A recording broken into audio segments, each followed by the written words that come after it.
Banco del Pacífico. El depósito a plazo fijo de la Cooperativa Policía Nacional te permite invertir en tu crecimiento con las mejores tasas de interés desde montos pequeños. Todos podemos ser inversionistas. Recorre el mundo sin moverse y lo comparte todo. CNT, conectémonos más. Andalucía cumple 50 años apoyando a sus socios. Con De Una puedes pagar a tus amigos, a la Besi, el taxi, incluso el mercado, con la confianza de Banco Pichincha. Para elegir un vehículo, no te fijes solo en el nombre, sino en lo que tiene. Con el respaldo de Corporación Maresa. Con Mi Fondo de Fiducia, la primera APP del Ecuador para invertir en fondos de inversión desde $25. Hoy en Visa te decimos, aquí estamos.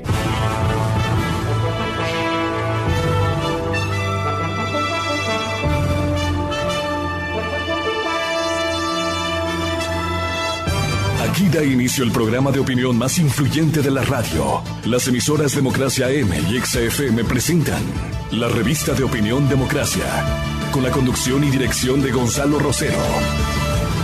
No puede haber diálogo sin libertad de expresión. No puede haber diálogo sin libertad de expresión. Ella es el alma de un pueblo. Sin amilanarse. Sin amilanarse. Este Ecuador amazónico. Desde siempre y hasta siempre. ¡Viva la patria! Combatiremos la corrupción. La de ahora y la de ayer. Y la que podría venir. La de dentro y la de afuera. La revista de opinión Democracia. Los temas realmente relevantes. Analizados con la visión crítica del periodismo libre. Da inicio la revista de opinión Democracia. El programa en el que usted cree. Comenzamos. Gonzalo Rosero. Credibilidad incuestionable.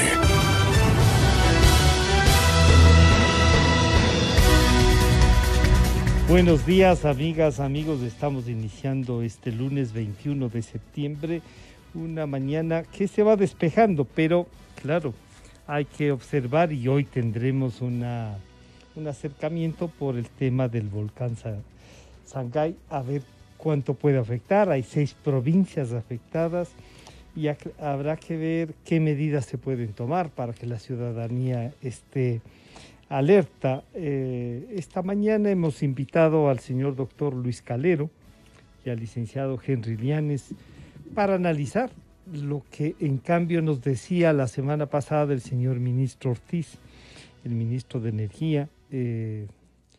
Hay ya un proceso de licitación de la, podríamos decir, para el manejo, así lo decía la convocatoria, para el manejo de la refinería de Esmeraldas. ¿Cuánto puede ser? Le preguntamos al ministro si no es una forma de tapar lo que se han robado. ¿Será que ya tenemos una evaluación de eso? Y a partir de eso, una valoración para que puedan invertir, él decía, más de 2.500 millones de dólares. Así es que al saludar al señor doctor Luis Calero, bienvenido, doctor. Una primera apreciación suya sobre este proceso y ya la convocatoria a la licitación. Bienvenido, buenos días. Creo que se cortó. Está también ya el licenciado Henry Llanes. Henry, buenos días, bienvenido. Una primera apreciación de esta convocatoria a licitación. Buenos días, estimado Francisco, un cordial saludo para el país, también para Gonzalo Rosero, la familia. Yo diría que de lo que siempre nosotros hemos insistido desde los años 90, usted recordará, Francisco, nosotros siempre hemos sido partidarios de que es necesario en el Ecuador cumplir con lo que fue el propósito de los años 70, ¿ya? Y que también consta en la ley de hidrocarburos, de que se debió agregar el valor a la mayor parte del petróleo que se explota de la región amazónica. En otras palabras, industrializar el recurso petrolero con el objetivo de... O sea, no solo ser exportadores de petróleo, sino que producir derivados del petróleo. Exacto, es decir, más bien dos cosas. Al industrializar el petróleo, hacer dos cosas fundamentales. Uh-huh. Lo uno, abastecer el mercado interno con productos, no solamente con productos básicos, que es gasolina, diésel, etcétera, sino lubricantes, con productos sintéticos, con fertilizantes, en fin, con toda esa variedad de productos que se generan de la petroquímica. Claro. Y entonces, primero eso, para evitar la salida de las divisas, más aún en un proceso de dolarización. No más hay que cuidar las divisas, porque nosotros no hacemos las divisas, nosotros no hacemos el dólar. Y lo otro es, con una visión que se debió tener y que la tenían en los años 70, pero que lamentablemente en los años 80 y 90 no continuaron, era aprovechar el mercado latinoamericano, el Caribe, para venderles a ellos nuestros productos, para venderles el gas, para venderles el diésel, para venderles las gasolinas, para vender los lubricantes, los productos sintéticos. Imagínense que solamente si nosotros hubiésemos exportado un barril de diésel, de gasolina y gas, de los tres productos en promedio, el país hubiese recibido el 60% más de ingresos de lo que recibía por la venta de un barril de petróleo. Claro, pero nos hemos gastado 1.500 millones en una refinería que no existe y 2.200 en repotenciar otra que no sirve.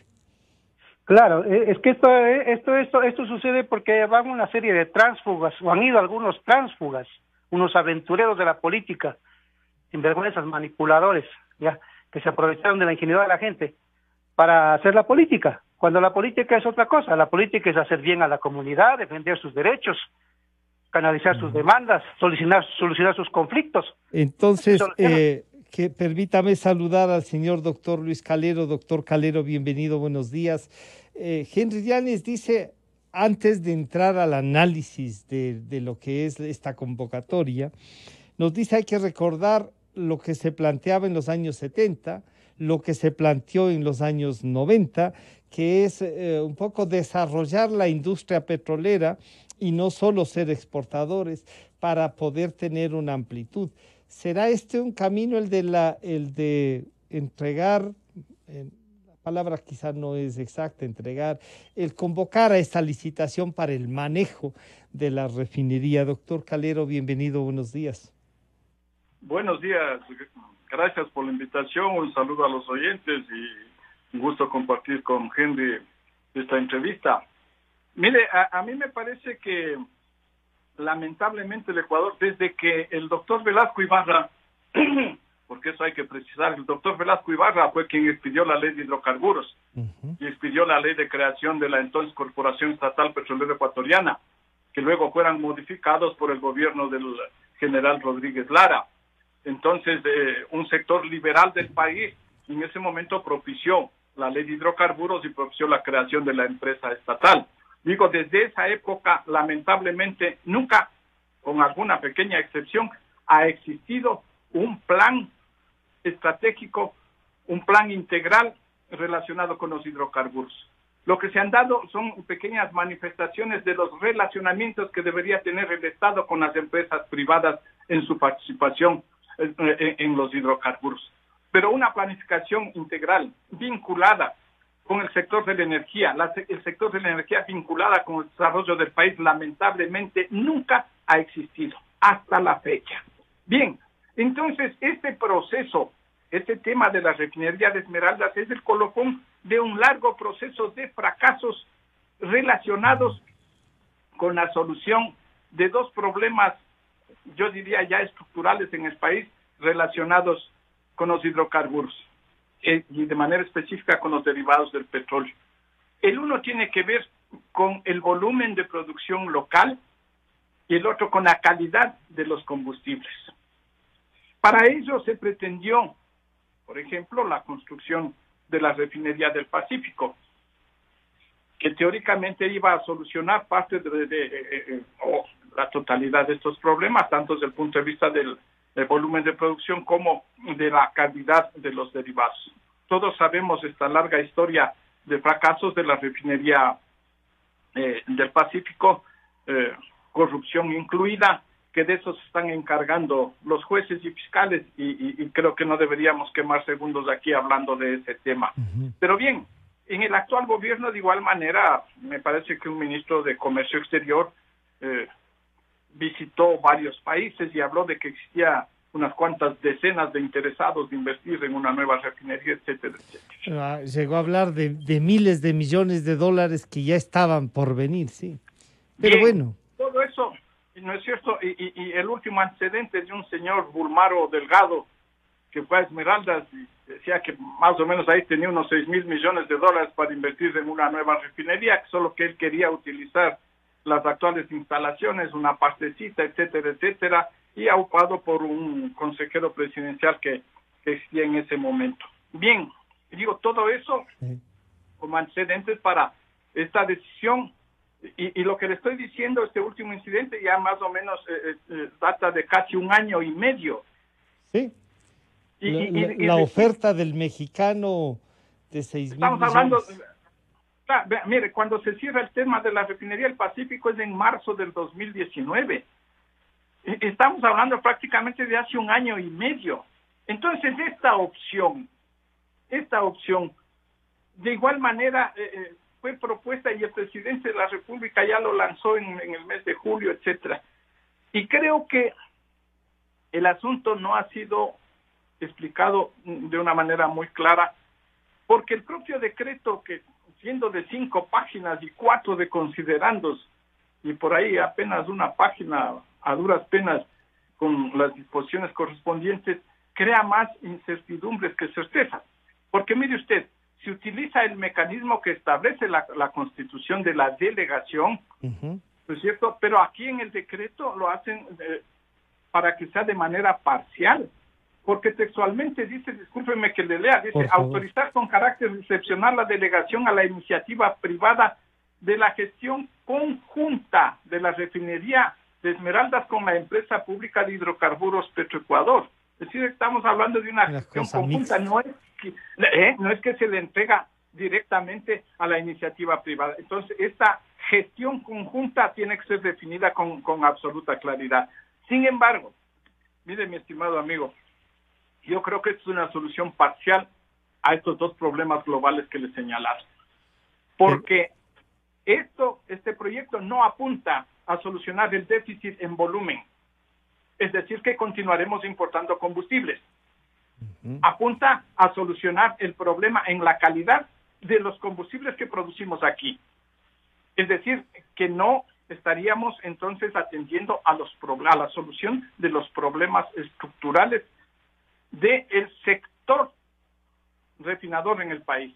Pero ahí entonces... De otro paso no es solo la refinería de Esmeraldas. Claro. Tenemos también la refinería de Libertad y la refinería de Susufín. Licenciado Yanes, entonces, claro, cuando uno le escucha al doctor Calero, dice, sí, este es un paso pequeño, pero además al leer el decreto, como él lo ha hecho, vemos que es una especie de no entregar, sino vamos a tener una acción conjunta, esto es compartida. Y claro, uno dice, a lo mejor no solo queremos enfrentar ya el déficit y los problemas que tiene el sector, sino que primero queremos liberarnos de uno que es un grave problema, el tener la refinería de Esmeraldas, y para solucionarlo se habla de 2.400 millones de dólares. Y yo creo que le escuchemos al señor ministro Ortiz lo que dijo sobre la convocatoria. Será la inversión más grande que jamás se haya hecho por parte del sector privado. ¿Se da cuenta el número? 2.400 millones de dólares. Es privado. Más que el OCP. Privado, más que el OCP. Yeah. El avance, el progreso que se ha hecho después de el decreto ejecutivo que autoriza al Ministerio de Energía, que proceda con la delegación. Entonces le voy a mostrar a dónde llegamos. Ajá. Estamos ya en los TDS, términos de referencia, para unificar el criterio. Uniformizamos la forma en que podemos después evaluar la diferencia en equipos, porque todo esto es diferente. Cada fabricante hace cosas diferentes y está en procesos de cambios tecnológicos y cosas del estilo. El programa sigue por credibilidad. Si no se da la señal de credibilidad, tampoco el inversionista va a pensar que vale la pena entrar. De este orden de magnitud, de 2.400 millones de dólares, pues que esto no es pelo de cochino. si no es pelo de cochino, pero hay esto de va a ser compartida la delegación. Licenciado Lianes, entonces, ¿a qué nos estamos enfrentando y cómo podríamos analizar, tomando en cuenta todo lo que ha dicho el señor doctor Calero? Henry. Sí, yo creo que las cosas no están muy claras, es verdad. O sea, poner 4 páginas de considerandos para poner una media página de 2 o 3 artículos es un error. Yo le observé al señor ministro y al presidente de la República, le envié una comunicación, que lo fundamental no son los considerandos, lo fundamental es el articulado de un cuerpo normativo. Los considerandos se quedan allí en un anaquel, pero los que operan una norma, la aplicación de una norma es el artículo, son los artículos. Y eso yo alguna vez ya le dije al señor hoy ministro René Ortiz Durán, yo ya le dije en un panel que tuvimos en Radio Quito, porque él también puso énfasis en eso. Yo le dije, no René, no hay que pararle bola a los considerandos. Lo que hay que poner atención es al articulado de la ley. Y aquí, verdad, las cosas no están claras porque la Constitución de la República habla de 3 modalidades de cómo explotar los sectores estratégicos del Ecuador. Lo uno es empresas públicas. Que nosotros decimos por esa vía ya no hay que ir, porque sería simplemente reeditar lo que ya se ha hecho en el Ecuador, y cuando llegan gobiernos inescrupulosos se terminan robando los bienes públicos porque se creen dueños de los bienes públicos. Entonces yo creo que esa fórmula no. La segunda, ¿cuál otra fórmula legal contractual existe en la Constitución? El contrato de economía mixta, en donde dice que el Estado tiene que tener mayoría de acciones.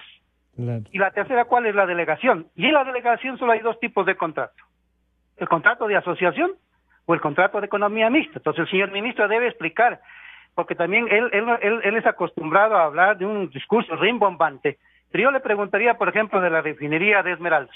¿Tiene un inventario actualizado de la refinería Esmeraldas, de los activos del equipo que está instalado en la refinería? Eso es lo que más genera dudas, porque lo que pasa es que un acuerdo de esta naturaleza podría tapar todo lo que han hecho en esa inversión anterior.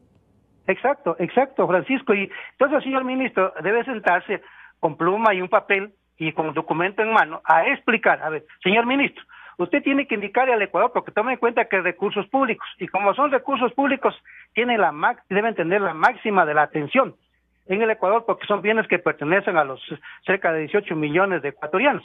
Entonces, lo segundo que usted debe explicar, ¿usted tiene estados financieros actualizados y auditados de la refinería Esmeraldas?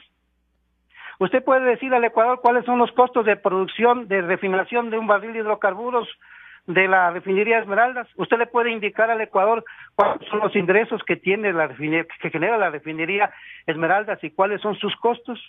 Usted le puede informar al Ecuador, yo le escucho decir. Pero si nos dice justamente eso, es todo eso que el licenciado Lianes pregunta, es lo que no hay. No hay. Y entonces, por ejemplo, yo le pregunté recientemente a un amigo que es experto en materia de refinación.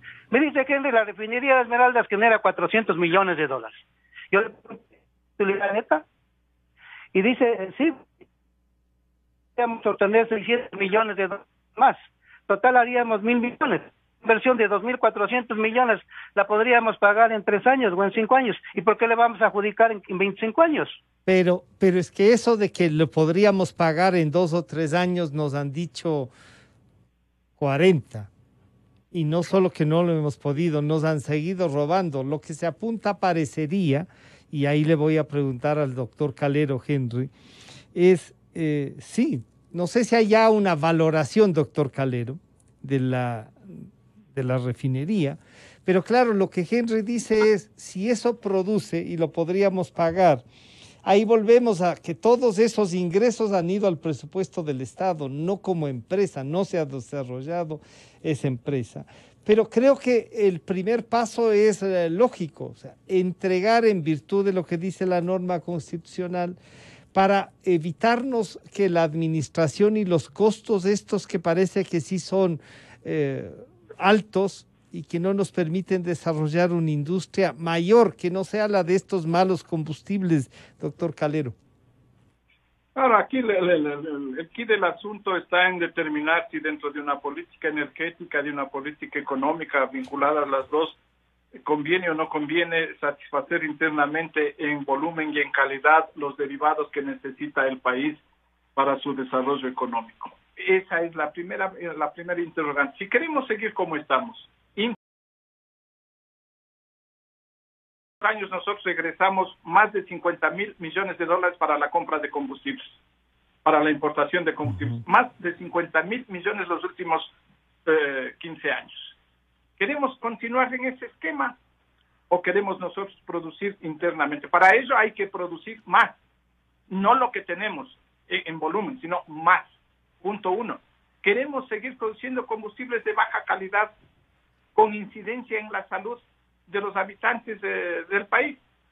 Si queremos así, continuamos como estamos. Caso contrario, hay que migrar a un esquema de producción de derivados que sea de calidad. Bien, ¿cómo hacerlo? Es el quid del asunto. Posiblemente el gobierno ha estudiado varias opciones que podrían existir, que deberían existir, y ha optado por esta que le faculta la Constitución. Mire, esta modalidad ha sido utilizada ya en lo que es exploración y explotación de petróleo. Es decir, tenemos experiencia en la modalidad. Ya, mire, parte de la actividad de las fases de la industria. La industria tiene varias fases: exploración, explotación, industrialización, transporte, almacenamiento, comercialización. En lo que corresponde a exploración y explotación de petróleo, las joyas de la corona están ya siendo gestionadas por empresas privadas. Entonces, lo que no se ha hecho es que hasta el momento eso ocurra en las otras fases, como por ejemplo, en este caso se pretende con la refinación. Pero lo que hablamos en la fase de exploración y explotación, hablamos de contratos de servicios. Ya.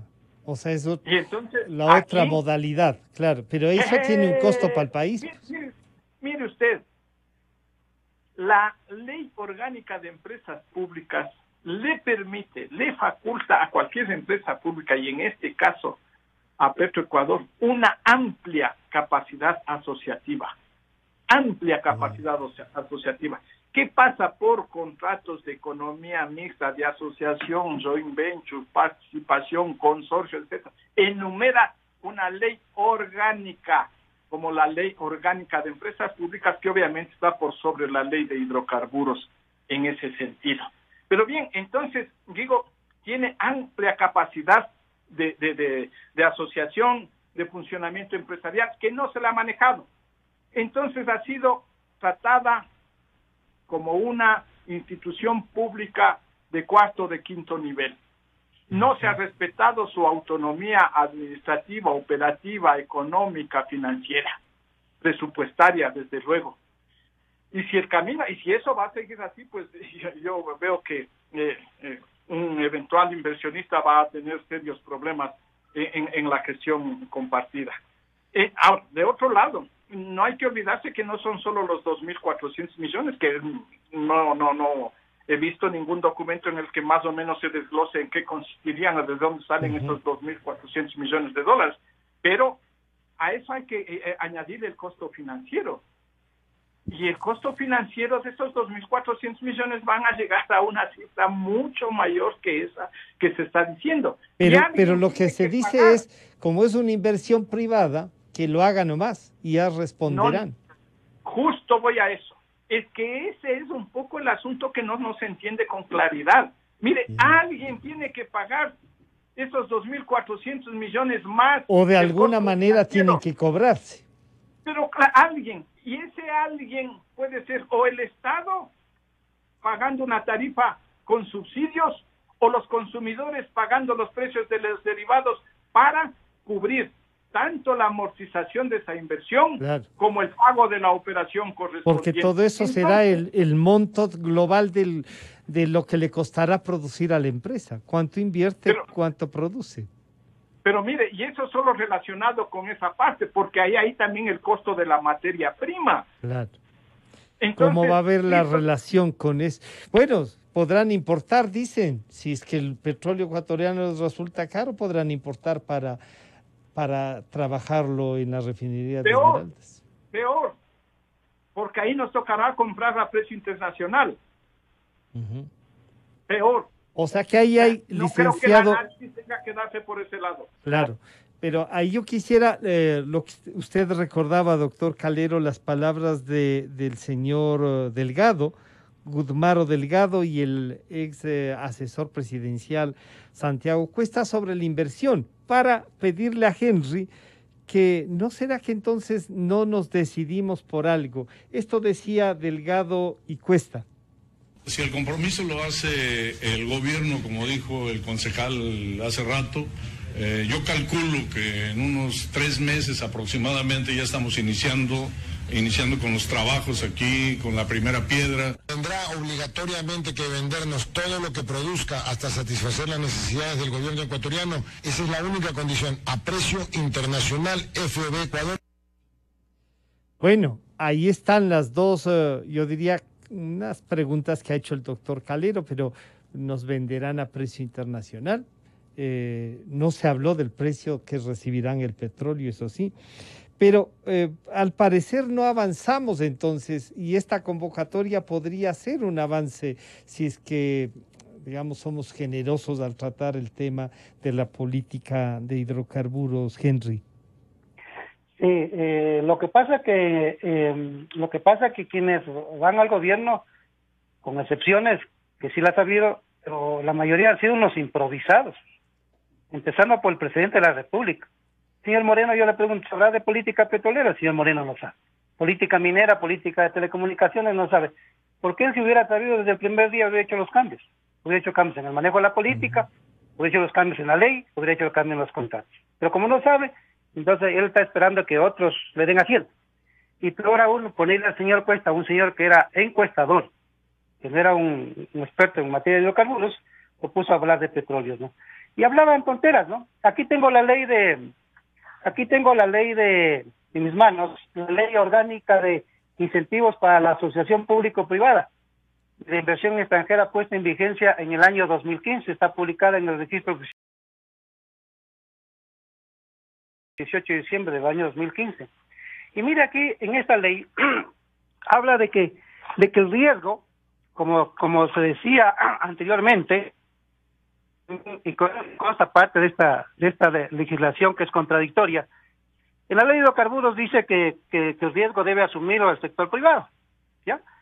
Y sucede que en esta ley que le estoy mencionando, cuesta en vigencia por correa en el año de 2015, el riesgo ya no lo asume solamente la empresa privada, lo asume el Estado. Aquí está en el artículo 3 de esta norma que dice que el riesgo, textualmente dice, la valoración de los riesgos y beneficios durante la vigencia del proyecto, los cuales serán asumidos, transferidos o compartidos por la entidad pública delegante y el gestor privado, de conformidad con lo que establece, será establecido en el contrato. Y entonces mira aquí también el tema es otra palabreja de que no se comprometen recursos públicos. Aquí se está comprometiendo recursos públicos. El petróleo es un recurso público y si se le va a pagar a la contratista es con recurso público. Lo que pasa es que estos señores no tienen idea. Por ejemplo, en el caso de la refinería de Esmeraldas, la construcción con la Sumitomo Chiyoda. En el caso de Japón, prestó a través del Banco de Desarrollo de Japón, prestó el dinero y quien construyó la planta fue la compañía Sumitomo Chiyoda.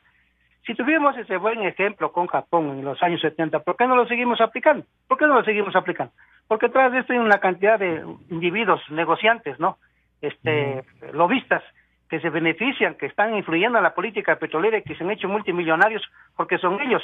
En el caso de no se ha ampliado y no hemos ido a la petroquímica. ¿Por qué no hemos ido a la petroquímica? Porque han habido individuos que bloquean, porque aquí los grupos más interesados son los importadores de los combustibles. Como dice el doctor Luis Calero, en los últimos 15 años, y eso es verdad, del año 2007 al año 2019, y un estudio que hizo Luis Luzcano, economista, un compañero de Petroecuador, 30 años trabajando en el movimiento de productos y en la facturación de productos. Él trabajó con datos del Banco Central.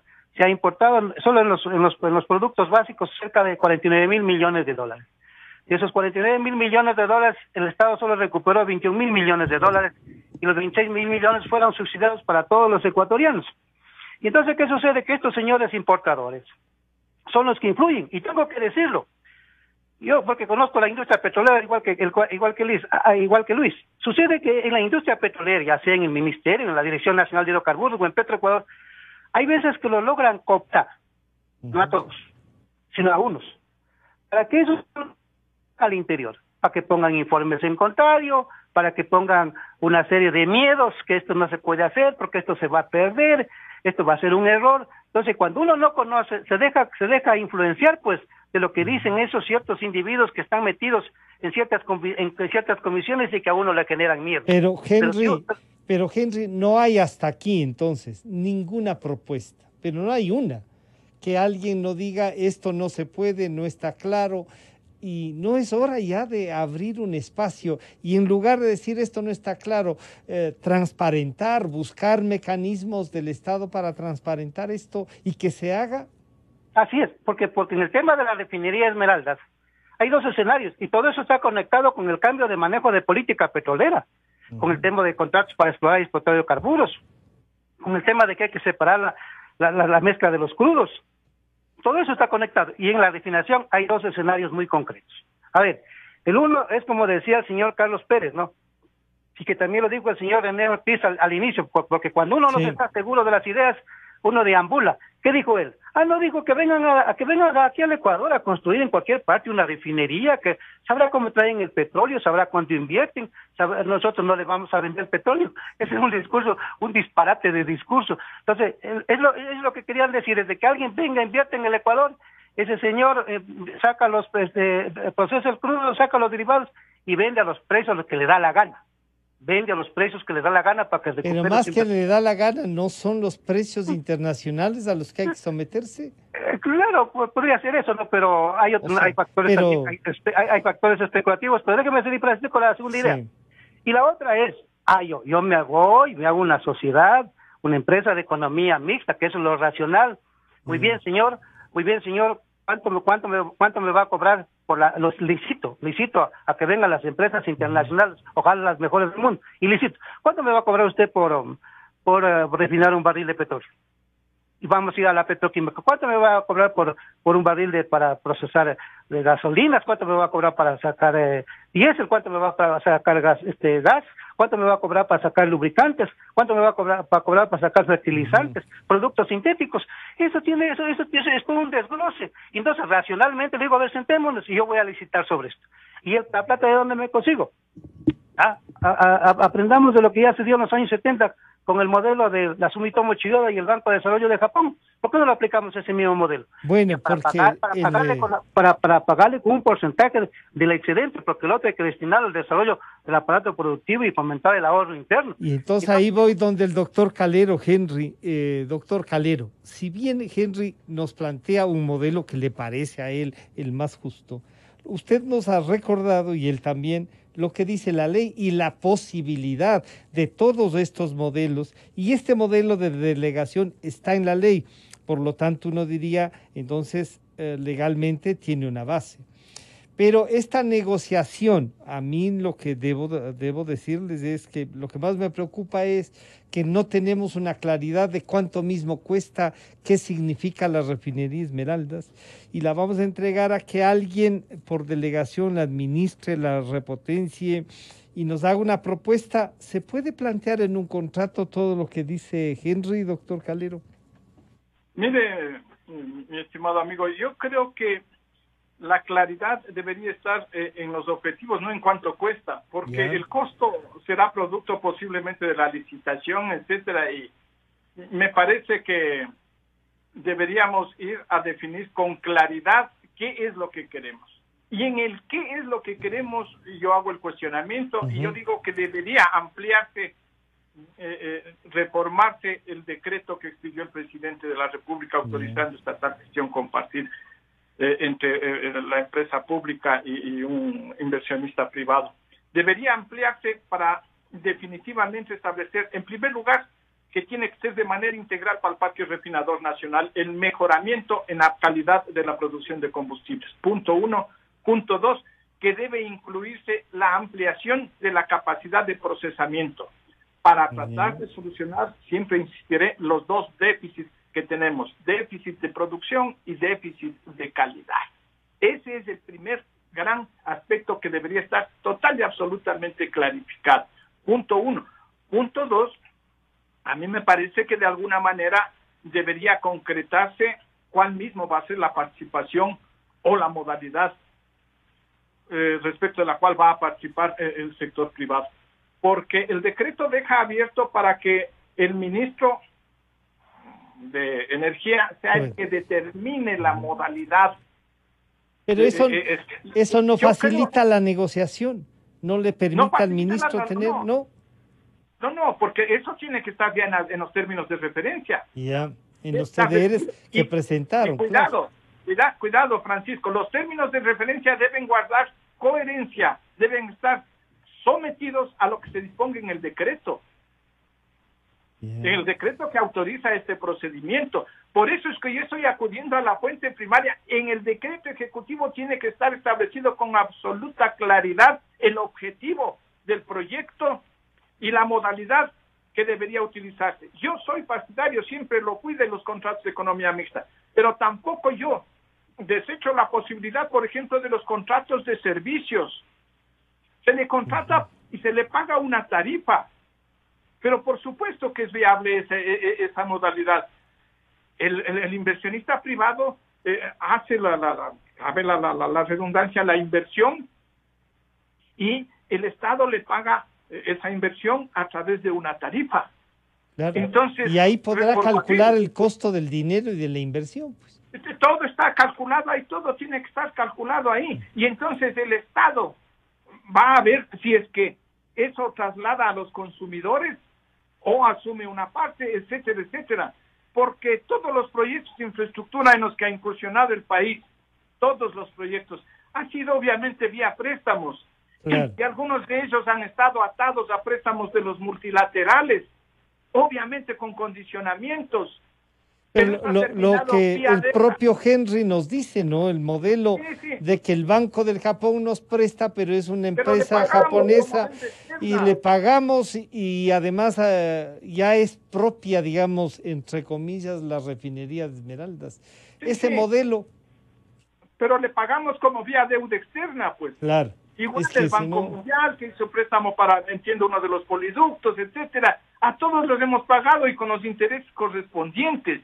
Pero eso es vía deuda externa. Es decir, en definitiva, no es una inversión, nos han prestado para hacer.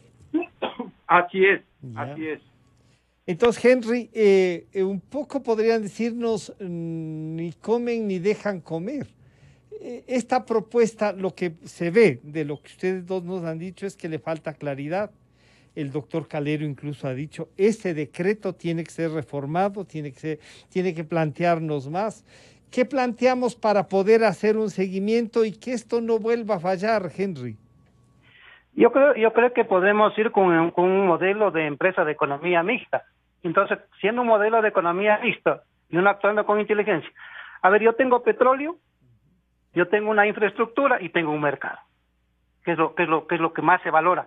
Aquí tenemos una población de cerca de 18 millones de habitantes y luego tenemos el mercado latinoamericano. Pero claro, parece que hay que tener visión, inteligencia y carácter para uno pensar así.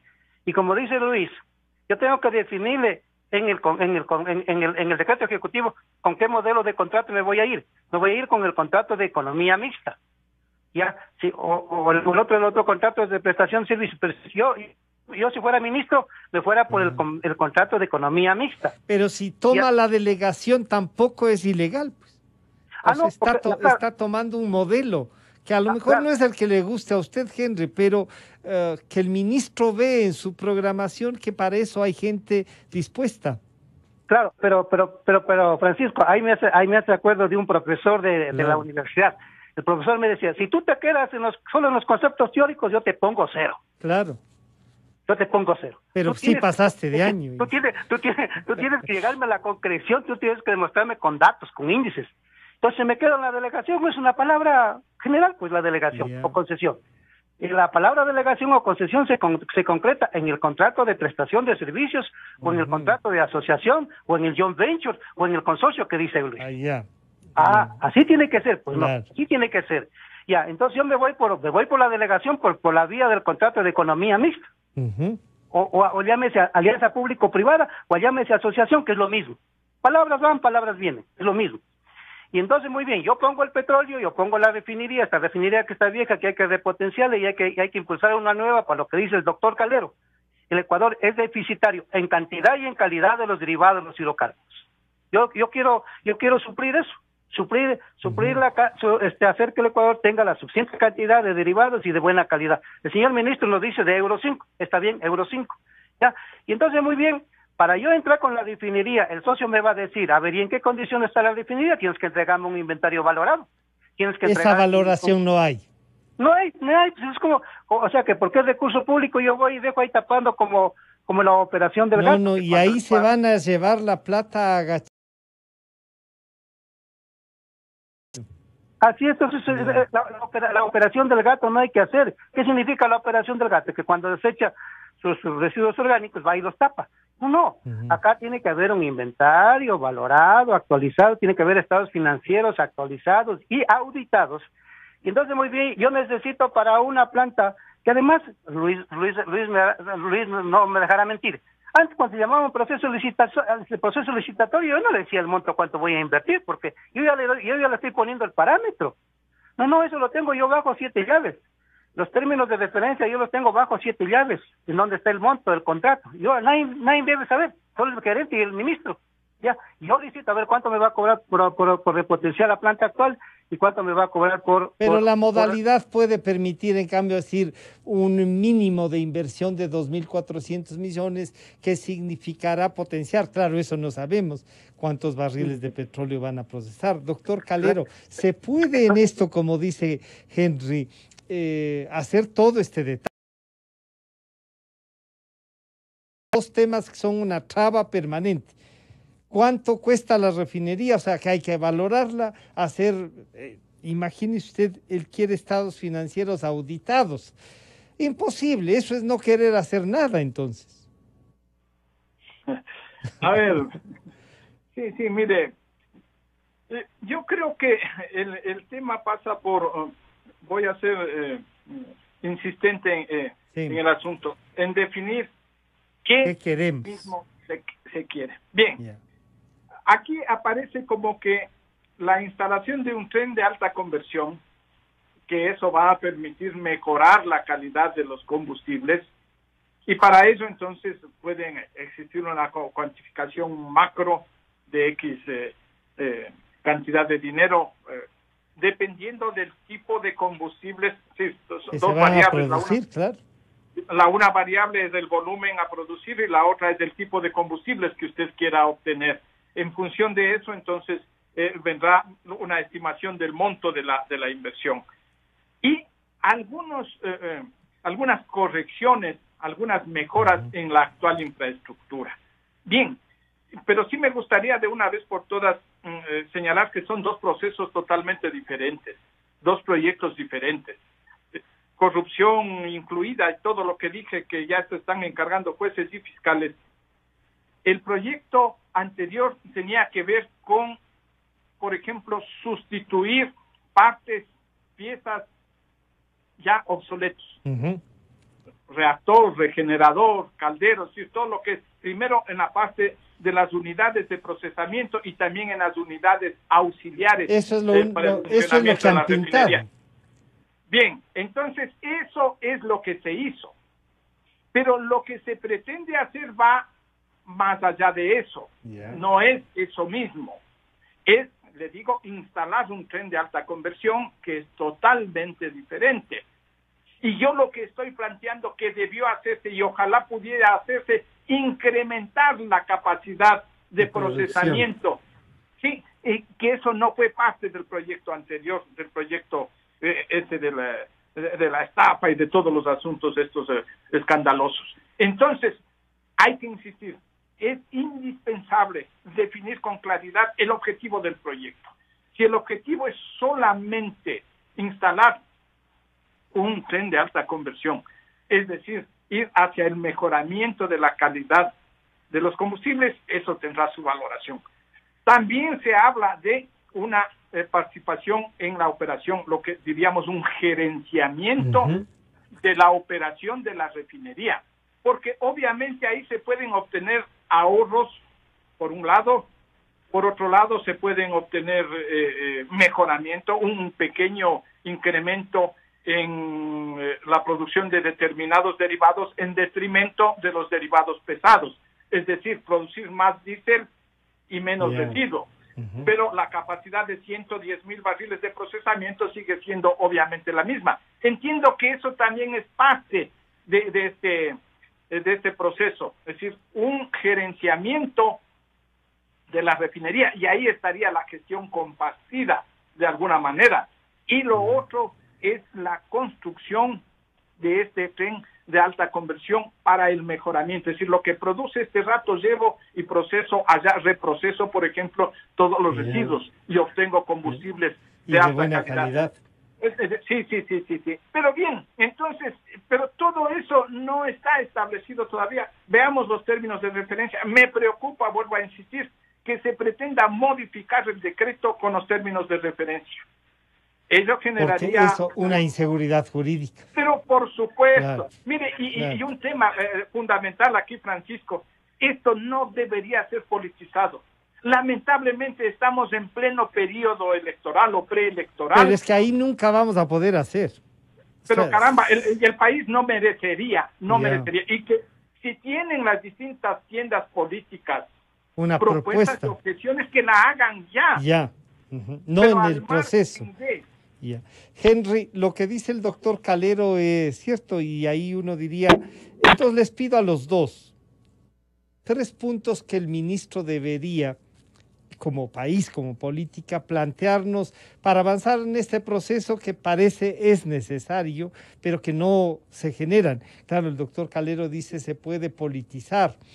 Y yo a veces digo que se politice, pero con lo mismo que nos ha dicho el doctor Calero, con propuestas y con objeciones a lo que se puede o no se debe hacer, diríamos así. Y al pedirles que nos den estos 3, también quisiera un criterio sobre el juicio de Chevron, porque fíjense ustedes, toda esta falta de política, como ustedes nos han dicho también, nos lleva a estas cosas, ¿no? Henry. Sí, yo creo que lo uno, primero, si el señor ministro es sensible a lo que estamos diciendo y que vamos a poner énfasis, él antes de la licitación tiene que reformar el decreto ejecutivo. Porque ese decreto ejecutivo que tiene no sirve para nada. Porque en ese decreto ejecutivo tienen que constar las bases fundamentales, las directrices, la matriz, cómo se va a desarrollar el proceso de repotenciación y ampliación de la refinería Esmeralda. Punto 1. Punto 2, el tema es el modelo de contrato. ¿Qué modelo de contrato va a ser? ¿Va a ser un modelo de contrato de economía mixta?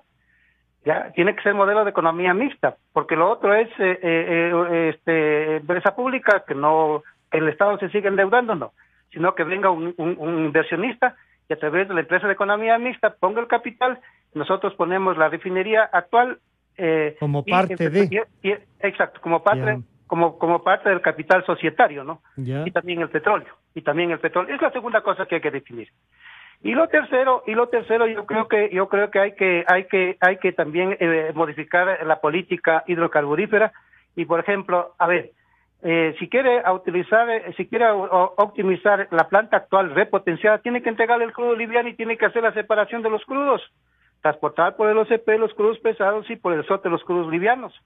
Y dentro de lo tercero, la ampliación o el tren, que llaman el tren ni sé cuánto, yo tren conozco otra cosa, pero no es una refinería, sino una nueva planta. ¿Por qué no hablar en castellano? Voy a construir una nueva planta.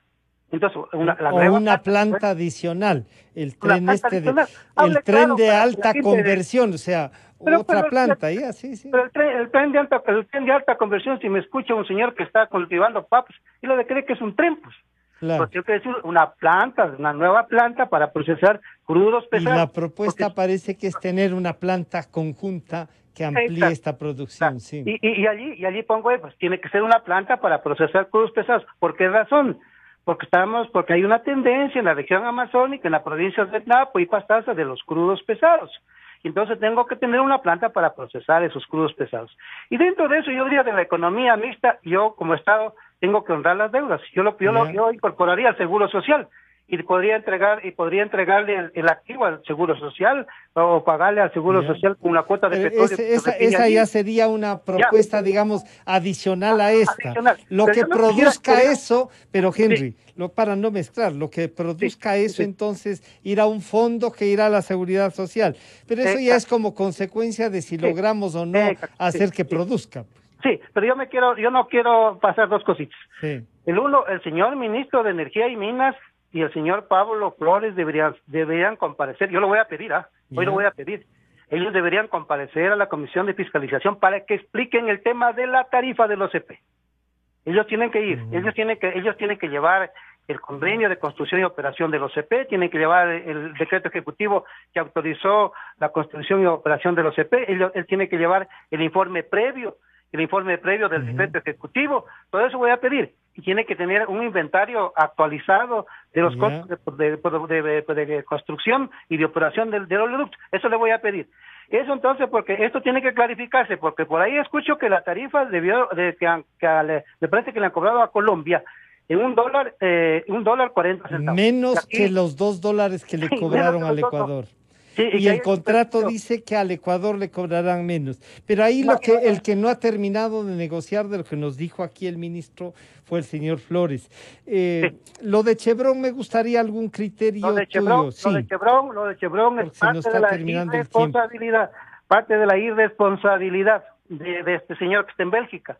Yo recuerdo que en un panel que tuvimos en Radio Democracia con la conducción de Gonzalo Rosero y Jorge Pareja Cucaldón, un día lunes salió la mano manchada de petróleo Correa, ¿no? Sí, y yo dije que a mí me parecía sospechoso porque estaba goteando el petróleo en la mano de Correa. Y te digo, pero Texaco ya se fue en el año 91. Y eso de tren Color y Correa que me puso que me quería poner pasajes a que vaya a la Amazonía para que vea dónde ha metido la mano, que el petróleo. Yo le dije, yo te cobro, te doy un curso y te cobro cómo hay que manejar el petróleo. Así a tu gobierno. No me estás aquí regalando. Le voy a pedir al Henry, queda pendiente algunas otras cosas que hay que...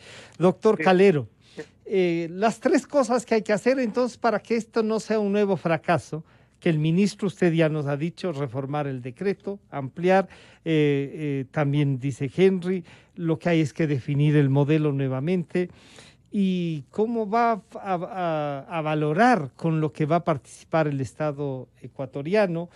Se acuerda que hay una nueva planta al lado. Doctor Calero, ¿cómo debemos entonces hacer el seguimiento a este tema, pero buscando que no fracase una opción que es quizá que nos cueste menos al país? Sí, mire, mi estimado Francisco, yo creo que debería, voy a insistir, modificarse el decreto, diciendo con absoluta claridad, primero, ¿se trata de un proyecto de Petroecuador o es un proyecto del Estado ecuatoriano? Eso es lo primero. En segundo, porque no hay que olvidarse que es un activo de Petroecuador, que está a cargo de Petroecuador la refinería de Esmeraldas. Entonces, primera definición, ¿es un proyecto de Petroecuador o es un proyecto del Estado, del gobierno ecuatoriano? En segundo lugar, ¿el proyecto involucra solamente el mejoramiento de la calidad o también el incremento del volumen de procesamiento en la planta? Y ahí incluye también el aspecto de que se considera solo la refinería de Esmeraldas o las 3 refinerías que existen en el país, porque las 3 tienen el mismo problema. Entonces, si atacamos pero esta parece que es exclusivamente la de Esmeraldas. Yo sé, pero a lo que voy es la decisión política. A esto me voy, que tiene que responder a un proyecto, tiene que responder a un estudio, y no puede haberse hecho un estudio exclusivamente para la refinería de Esmeraldas. Y un último punto, que no hemos topado, pero que yo escuché la entrevista a nuestro amigo René Ortiz. Mire, el tema de la monetización. Se habló, y él lo dijo, la monetización. Bueno, aquí si hablamos de un contrato de servicios y queremos hacer lo mismo que hizo Correa, porque Correa cuando contrató, por ejemplo, cuando entregó en concesión bajo un contrato de servicios específicos las joyas de la corona, para el campo Auca cobró $1,000 millones, es decir, obtuvo $1,000 millones de anticipo. ¿De qué? si se supone que la empresa iba a operar y a invertir para... Era formas de endeudamiento, ¿no? Es otra forma de endeudamiento, que ya ha sido objetado inclusive por la Contraloría. Así es. Entonces, aquí le escuché a René hablar y la monetización. A ver, ¿monetización de qué? Entonces, me parece que ese es un punto que porque también... la monetización puede ser que nos entreguen algo de recursos en virtud de la participación en lo que cuesta o podría costar la refinería. A ver, vamos, aquí se supone que viene una empresa a invertir para mejorar la producción y no le vamos a decir, a ver, ¿y la participación de qué? Adelántenos. Obvio, no tiene sentido y estaríamos cayendo en exactamente lo mismo. Es una especie de endeudamiento, ¿sí? Así, y no me parece, discúlpeme que sea enfático, no me parece que sea correcto. Y en eso también tiene que haber una precisión en la reforma del decreto. Finalmente, el tema Chevron. Era la crónica de una derrota anunciada, esta última decisión en las Cortes de La Haya, porque simple y llanamente lo que hizo la Procuraduría es utilizarlo legalmente, estaba compelido a hacerlo para una última gestión, digamos, que solicitaba la nulidad de un laudo arbitral, que de otro lado tenía que ver con un juicio privado, que era entre unos afectados particulares y la compañía Texaco en ese momento. Pero bien, de todas maneras, lo único que ha hecho la Corte en La Haya es ratificar lo que ya se había dado en fallos anteriores. Yo les quiero agradecer a los dos, quedan pendientes y además habrá que hacer un seguimiento al desarrollo. La propuesta de la Seguridad Social, que es una propuesta que cada vez va tomando más cuerpo. Claro, los 3 puntos que ustedes nos han dejado habrá que plantearlos y hacer ese seguimiento. Gracias al señor doctor Luis Calero, abogado experto petrolero, y al licenciado Henry Llanes, experto petrolero, dirigente sindical y político activo, ¿no? Así es que muchísimas gracias a los dos. Luego de este corte volvemos con el señor expresidente de la República, doctor Osvaldo Hurtado Larrea. Calidad. Innovación. Completamente democracia. Inicio de espacio promocional y publicitario. Con CNT puedes estudiar en línea, jugar en línea, trabajar en línea y hasta cuidar la línea desde cualquier parte. Conviértete en un trotamundo CNT. Cámbiate a los Plantásticos, los planes móviles con más de 80 GB